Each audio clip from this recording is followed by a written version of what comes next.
We want to get involved in the people first. Everyone's got a story. It's not about economic return. It's about helping people. Be safe, be inspired, be you. When we met, I had exposure to you because you were working in support of one of the executives in the group and got involved in organizing some meetings, and I was really impressed by how effective you were in bringing crazy numbers of people together, but also such different personalities and making them feel like they were part of something that mattered. The reason that we're having the conversation today is because I think people need trusted people in their lives that they can talk about really important things with, that aren't going to be judgmental, that are going to be good listeners, and not necessarily have the answer, but help you process. Our relationship kind of demonstrates that potential for people, and so maybe tell the group about you, like what's going on with, how did we meet, and all that stuff.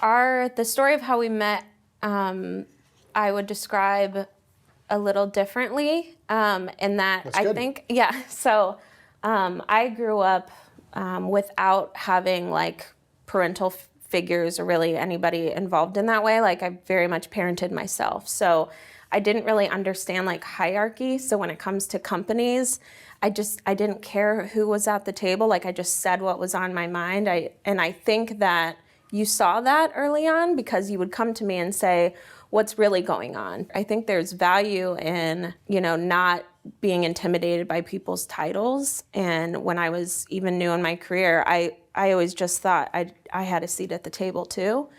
Because of the history at the company at the time, it was just we need fresh perspective. We need, so then I just kept getting invited to things. And you guys just kept giving me more opportunity. What did you take away from that experience?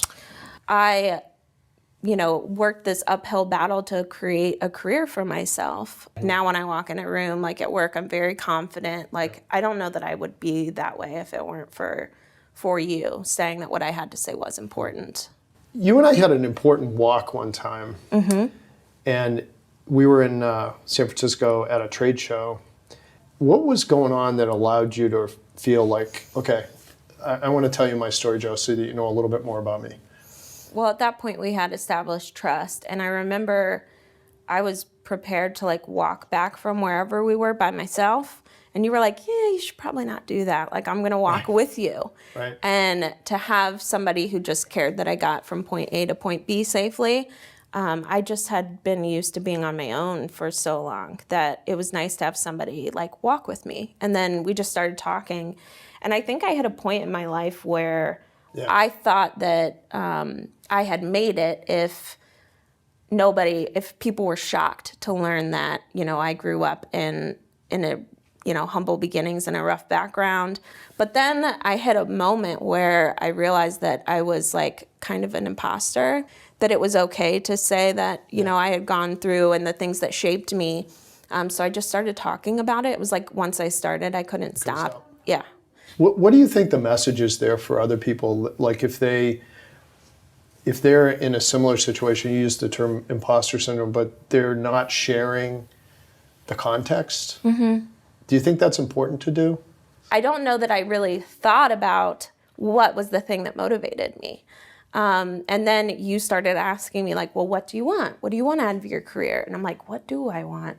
How did I get here? What do I like? It was just you're just grinding and getting through school and trying to get a degree and get a job. And then you're okay, now I'm here. What do I want? Yeah. And I think it is important to know what makes you tick, what motivates you.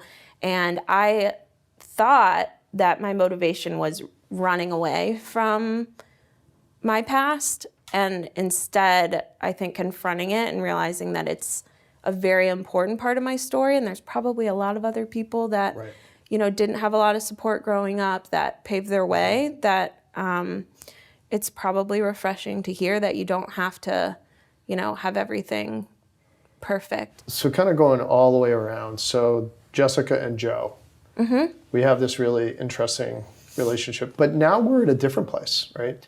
What do we do with it? What's the guidance and the help to others that might be looking for somebody in their life that they can can work with and feel trusted and be transparent and feel vulnerable. I don't think you can find it unless you're willing to be vulnerable yourself.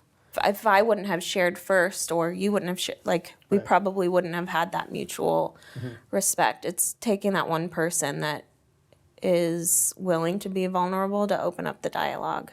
It's not what's normally trained.